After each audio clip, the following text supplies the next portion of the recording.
Hey, salut à toi et bienvenue dans cette nouvelle vidéo dans laquelle on va parler de la marque Paula's Choice. Je vais tout te dire qui est derrière Paula's Choice, quelle est la philosophie de la marque et bien évidemment on va voir le plus important, est-ce que les produits valent le coup.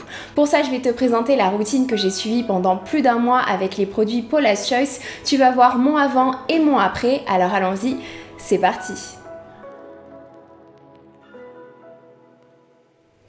Si tu ne me connais pas, je suis Bérangère, ingénieure chimiste spécialisée en cosmétiques et le but de ma chaîne c'est de vulgariser la science des cosmétiques pour te permettre de trouver des produits qui soient efficaces pour toi. Du coup aujourd'hui dans cette vidéo on va parler de la marque Paula's Choice. Et Paula's Choice en français ça se traduit par le choix de Paula. Mais du coup, qui est Paula? Eh bien Paula c'est tout simplement pour Paula Begoun, la fondatrice de la marque. Alors pour faire très simple, c'est une ancienne make-up artiste qui a également suivi une formation en sciences et elle s'est fait connaître pour son franc-parler, c'est-à-dire qu'elle n'a pas hésité à dire certaines vérités sur les produits cosmétiques ou alors sur l'industrie de la cosmétique, si bien qu'on l'a surnommée la police des cosmétiques. Alors elle a notamment participé à plusieurs émissions à la télévision américaine, elle a également fait des émissions de radio et elle a publié certains livres dont le plus connu est très certainement Don't Go to the Cosmetics Counter Without Me. Alors elle publie également des articles sur internet et elle revient très fréquemment sur les fausses croyances, sur les mythes que l'on peut avoir en cosmétique et j'ai notamment reçu un livret qui s'intitule 40 Beauty Myths. Alors si ça t'intéresse de savoir quels sont ces mythes, je t'invite à me rejoindre sur mon Instagram, je les publie très fréquemment en story. Et donc du coup pour en revenir à Paula, tout ça, ça l'a amené à vouloir créer sa propre marque de produits cosmétiques qui s'appelle bien évidemment Paula's Choice et donc elle a designé à sa façon avec sa propre vision de voir les choses. Elle s'est bien évidemment aidée de l'aide de chimistes en cosmétique et donc son but c'était de créer des produits efficaces et pour cela elle s'est appuyée sur des ingrédients ayant une efficacité prouvée scientifiquement. Alors bien évidemment cela peut te paraître pas si innovant que ça à l'heure d'aujourd'hui puisqu'il y a d'autres marques maintenant sur le marché des cosmétiques qui font exactement pareil comme tu as pu le voir dans mes vidéos sur YouTube, mais pour l'époque, puisque je rappelle que Paula's Choice a plus de 25 ans, c'était quand même quelque chose d'assez innovant. Donc Paula's Choice est une marque misant sur l'efficacité avant tout avec des ingrédients ayant des études scientifiques derrière pour pouvoir revendiquer certains bénéfices pour la peau. Mais c'est pas tout, Paula's Choice a également une certaine vision de la cosmétique et pour elle c'est interdit d'utiliser tout ingrédient potentiellement irritant qui peut provoquer une inflammation sur la peau. C'est-à-dire que toutes les formules, elles sont sans parfum, sans alcool, sans huile essentielle et sans extrait botanique potentiellement irritant comme par exemple la mamélisse ou alors l'extrait de lavande. Ce qui fera bien évidemment le bonheur des peaux sensibles et réactives mais qui peut rendre certaines personnes malheureuses, certaines personnes qui aiment bien jouer avec la cosmétique et avec des parfums. Alors il nous reste une chose à savoir, c'est que aujourd'hui Paula Begoun n'est plus réellement impliquée dans le travail quotidien de la marque Paula's Choice, ce qui fait que la marque a un petit peu dérivé des discours originaux de Paula's Choice. Par exemple sur le site actuellement de la marque on retrouve énormément de produits alors que à la base Paula Begoun c'était plutôt une personne qui voulait utiliser un minimum de produits avec un prix correct et une bonne efficacité. On retrouve également des contours des yeux sur le site alors que Paula Begoun ça a été l'une des premières personnes à dire que les contours des yeux ils ne servaient à rien puisqu'on pouvait tout à fait utiliser une crème visage sans composé irritant également sur le contour des yeux. Mais bon, il faut rester lucide et moi tout ça, ça me dérange pas puisque bien évidemment que Paula's Choice à l'heure actuelle c'est un business. Donc si les consommateurs ils ont envie d'une crème contour des yeux ou alors si ton marketing te dit de faire absolument une crème contour des yeux, eh bien il ne faut pas se leurrer, bien évidemment que l'entreprise a fait des contours des yeux. Bon, assez discuté de Paula Begoun, on va maintenant passer à la partie qui t'intéresse le plus très certainement, ma routine beauté avec les produits de la marque Paula's Choice. Alors ce sont des produits qui m'ont été envoyés gratuitement par la marque, du coup je vais te présenter les produits que j'ai utilisés pendant un peu plus d'un mois, ensuite je te montrerai mes photos avant et après et du coup je ferai la conclusion, est-ce que les produits Paula's Choice valent le coup ou non. Donc pour commencer ma routine, j'utilise premièrement le nettoyant de la gamme Clear. Alors la gamme Clear c'est une gamme spécifique aux peaux grasses, aux peaux mixtes et aux peaux normales à tendance acnéique puisque ce nettoyant il contient 0,5% d'acide salicylique. L'acide salicylique on en a déjà parlé, c'est un acide exfoliant qui va permettre d'éliminer l'excès de cellules mortes et l'excès de sébum qui sont responsables de la formation de boutons et de points noirs. Mais attention, ce produit il en contient uniquement 0,5% et en plus on est sur un nettoyant, donc sur un produit rincé, ce qui fait qu'il n'aura pas la même efficacité qu'un produit non rincé. Mais pour ceux ne supportant pas certains actifs, dont notamment l'acide salicylique qui peut être un petit peu irritant chez certains, c'est très intéressant d'en avoir dans son produit nettoyant, puisque ça permet de faire ce qu'on appelle la short contact therapy, c'est-à-dire habituer la peau à un ingrédient en l'exposant peu de temps. Mais il faut bien évidemment garder en tête qu'un nettoyant, son but c'est de nettoyer. Donc ça sert à rien d'avoir une liste à rallonge avec des ingrédients actifs qui vont tout simplement partir dans la douche au moment du rinçage. Mais personnellement, j'adore avoir quelques acides exfoliants dans mon gel nettoyant. Alors ce que je fais, c'est que je l'applique, je masse pendant quelques secondes et c'est tout à fait possible de les laisser poser pendant 1 minute, puis je rince. Alors c'est un nettoyant que je trouve très intéressant puisqu'il est super doux pour la peau, il est bien gélifié, il est agréable d'utilisation et c'est pour ça que je l'utilise également le matin puisqu'il n'assèche pas du tout la peau. Et si tu regardes la formule de ce nettoyant, tu vois qu'il contient un sulfate. Alors est-ce que ce sulfate est dérangeant? Absolument pas, puisque comme je l'ai déjà expliqué dans plusieurs de mes vidéos YouTube et notamment dans ma vidéo sur les sulfates en cosmétique, ce qu'il faut regarder c'est la formulation globale de ton produit. Ici, le sulfate, ce n'est pas le seul tensioactif, ce n'est même pas le premier et c'est surtout qu'il y a de la glycérine avant lui. Et la glycérine, c'est un ingrédient que j'adore avoir dans mon nettoyant puisque c'est vraiment elle qui va casser ce côté irritant, ce côté asséchant que peuvent avoir les tensioactifs détergents. Ce qui fait que ce produit, il est doux et il n'assèche pas la peau. Ensuite, pour continuer ma routine, j'applique l'Azelaic Booster puisque j'ai un teint plutôt terne avec quelques imperfections, dont notamment des boutons blancs, des points noirs même si c'est rare, ou alors des boutons inflammés et du coup avec des cicatrices. Et ce qui est bien, c'est que l'acide azélaïque, il agit sur tout ça. Et dans ce soin, il est présent à 10%, ce qui est un pourcentage très intéressant pour avoir ses bénéfices. Alors l'acide azélaïque, j'en ai déjà parlé puisque je suis notamment une grande utilisatrice de celui de The Ordinary. Mais les deux ont des prix radicalement différents.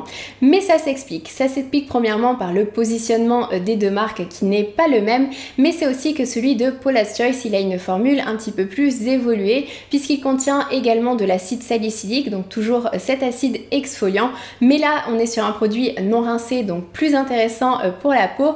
Mais en plus, il contient des agents apaisants comme de la licorice, de la lantoïne ou alors du bisabolol, ce qui est intéressant puisque l'acide azélaïque, il peut avoir quand même certains effets secondaires sur certains types de peau. Il peut être un petit peu irritant, donc c'est très intéressant d'avoir ce genre d'agent également dans la formule. Et pour finir, celui de Paula's Choice, c'est une formule un petit peu moins siliconée. Alors il y a quand même des silicones et qu'on ressent à l'application notamment, mais cet effet est moindre comparé à celui de The Ordinary qui est une suspension dans des silicones. Alors honnêtement, les deux, je les adore, les deux fonctionnent sur moi, donc je recommande les deux, mais au niveau du profil sensoriel et de la formulation, je préfère quand même celui de Paula's Choice. Et ensuite, pour finir la routine beauté du matin, j'applique le fluide hydratant anti-âge SPF 50 de la gamme Resist, qui a été formulé plus spécifiquement pour les peaux normales, les peaux mixtes et les peaux grasses, et son premier avantage, c'est vraiment sa texture fluide. Étant donné que j'ai une peau normale qui peut être à tendance grasse de temps en temps, je préfère vraiment les textures fluides, d'autant plus pour mes produits solaires. Ça permet vraiment d'avoir quelque chose de beaucoup plus léger pour la journée, c'est beaucoup plus agréable. Son deuxième avantage, c'est qu'il n'a pas d'effet blanc, pas de brillance au cours de la journée, pas d'effet collant. Et son troisième avantage, c'est la présence d'antioxydants, dont notamment de la vitamine E et un extrait de thé vert, puisque je rappelle que les antioxydants, ce sont des composés qui permettent de lutter contre l'oxydation des cellules qui vont engendrer un vieillissement cutané. Donc c'est très intéressant d'avoir des antioxydants en plus d'une crème solaire. Franchement, les deux ensemble, c'est le must. Mais au niveau des filtres solaires utilisés, je suis un petit peu déçue puisque ce ne sont pas mes filtres solaires préférés. Ici, on va dire qu'on est sur des filtres assez vieux puisqu'on a de l'octinoxate, de l'octocrylène, de l'octisalate et de l'avobenzone. Et le problème, c'est que ce ne sont pas tous des filtres stables face aux UV, c'est-à-dire que sous la présence des UV, ils vont se dégrader petit à petit, ce qui fait qu'on aura une une protection de plus en plus faible. Bon, et c'est surtout pour l'association avobenzone et octinoxate. Mais le choix des filtres solaires s'explique, puisque aujourd'hui chaque pays a sa réglementation cosmétique, c'est-à-dire que chaque pays a une liste de filtres solaires autorisés. Aujourd'hui en Europe il y a 28 filtres autorisés si je me trompe pas, alors qu'aux États-Unis il y en a seulement 17 puisque c'est une réglementation différente.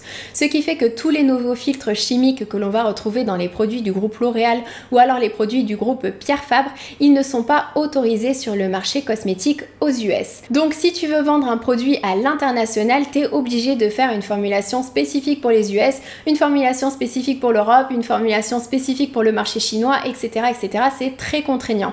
Donc le plus simple, c'est tout simplement de faire un produit qui soit OK pour toutes les réglementations. Et du coup, ils ont utilisé des filtres qui sont utilisés ici sur le marché américain. Mais il ne faut pas oublier que l'essentiel, c'est de porter une crème solaire au quotidien, une crème solaire qui convienne à ta peau, peu importe les filtres solaires utilisés. Et du coup, pour finir ma routine beauté du matin, puisque oui, il nous manque un produit et un produit dont j'ai encore jamais parlé sur ma chaîne YouTube, mais qu'est-ce que ça peut être? Eh bien, c'est le baume hydratant pour les lèvres.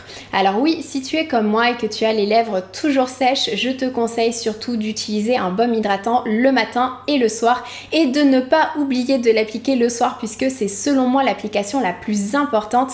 C'est elle qui va te permettre de te réveiller le matin avec des lèvres hydratées et non des lèvres complètement sèches. Alors personnellement, les baumes à lèvres, j'en ai testé plein puisque comme je le disais, j'ai toujours les lèvres sèches, mais j'en ai pas trouvé un en mode c'était vraiment la révolution, j'ai plus du tout les lèvres sèches, mais celui de Paula's Choice, il fait quand même partie du top du classement, du top des baumes à lèvres que j'ai pu tester. Alors il m'hydrate suffisamment les lèvres pour la journée, à condition bien évidemment de ne pas porter de rouge à lèvres mat qui par définition vont avoir tendance à assécher les lèvres. En plus il contient également un SPF, donc c'est un baume à lèvres SPF 50, puisqu'il ne faut pas oublier que les lèvres elles sont également sujettes aux dommages liés aux UV. Le soleil il va les déshydrater et il va les rendre plus fines avec l'âge. Donc voilà pour la routine beauté du matin. Concernant la routine beauté du soir, eh bien premièrement je me démaquille à l'aide d'un nettoyant plutôt gras et ensuite je viens utiliser le même gel nettoyant, donc celui de la gamme Clear que j'ai utilisé le matin, et ensuite j'applique la lotion exfoliante toujours de la gamme Clear à intensité normale qui contient également 2% d'acide salicylique. Alors l'acide salicylique, je te refais pas le topo, c'est un ingrédient exfoliant et il est parfait pour les peaux sujettes à imperfection et d'ailleurs pour tout type d'imperfection, inflammation, boutons blancs ou alors point noir. Mais du coup tu pourrais te demander c'est quoi la différence entre cette lotion et le fameux BHA Liquid Exfoliant qui est l'un des best-sellers, voire le best-seller de la marque, puisque ce sont quand même deux lotions contenant 2% d'acide salicylique. Eh bien je vais tout te dire, en fait la lotion bleue elle contient également des agents hydratants et apaisants comme de la glycérine, de l'acide hyaluronique, du panthénol ou alors de la licorice, ce qui fait qu'elle est super pour les rougeurs puisque l'acide salicylique il va diminuer les inflammations, tandis que ces ingrédients hydratants et apaisants, ils vont pouvoir apporter du confort, ils vont pouvoir réhydrater la peau. Alors que la lotion noire, elle n'en contient pas. Mais les deux produits sont quand même tout à fait intéressants, les deux sont excellents, mais d'un point de vue formulation, j'ai une légère préférence pour la lotion bleue. Et pour finir ma routine beauté, le soir, j'applique la crème de la gamme Clear, qui est une crème sans huile. Alors quand on dit sans huile, il faut comprendre sans huile minérale, sans huile végétale, sans cire et sans beurre, mais bien évidemment qu'on retrouve quand même des composés gras qui vont jouer le rôle d'émollient, comme par exemple des acides gras ou alors des alcools gras.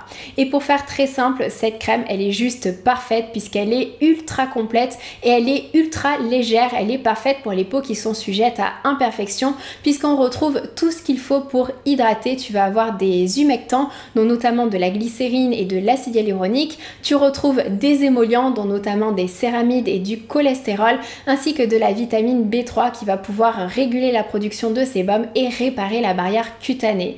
Donc c'est vraiment un soin qui est complet et qui est parfait pour hydrater une peau grasse, une peau mixte et une peau normale, et il peut être utilisé matin et soie. Du coup, en conclusion, on a vu que les produits Paula's Choice, ce sont quand même des produits extrêmement bien formulés avec des ingrédients actifs tout à fait intéressants. Mais il nous reste quand même le point le plus important, c'est que ils sont bien formulés, ok, mais est-ce qu'ils sont efficaces?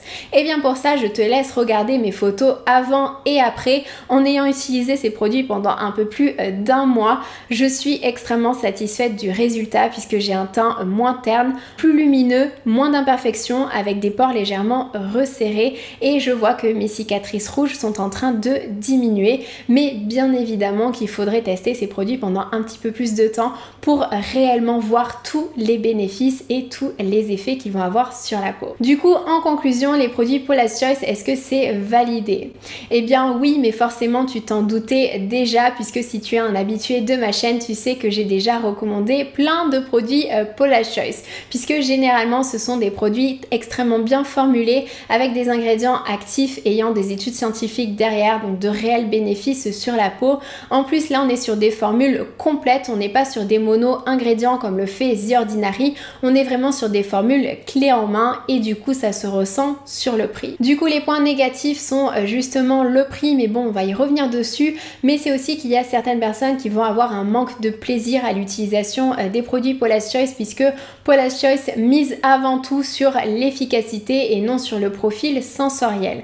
Alors concernant le prix, cette routine elle coûte 171 € pour une durée de 3 à 5 mois je pense, ce qui fait que Paula's Choice ce n'est pas non plus une marque haut de gamme du style La Mer, mais ce n'est pas non plus une marque abordable à tout le monde puisque la plupart des produits ils coûtent entre 30 et 60 €. Du coup personnellement ce que je te conseille par rapport au prix, c'est de te confectionner les bases de ta routine beauté, c'est-à-dire nettoyant, hydratant et SPF avec des marques un petit peu moins chères, donc des marques plus abordables, et pour le produit traitant, donc un produit qui va répondre spécifiquement à une problématique, donc anti-âge, points noirs, anti-taches, etc., de venir te prendre un produit Paula's Choice puisque c'est vraiment ça qui va faire toute la différence dans ta routine beauté. Du coup dis-moi si ça t'intéresse que je fasse une deuxième vidéo avec les meilleurs produits selon moi pour chaque type de peau, chaque problématique. Donc si ça t'intéresse, dis-le moi en commentaire et mets-moi bien les problématiques que tu aimerais que j'aborde dans cette seconde vidéo. Alors juste pour finir, pour information, Paula's Choice a été l'une des premières marques de cosmétiques à être vendue uniquement en ligne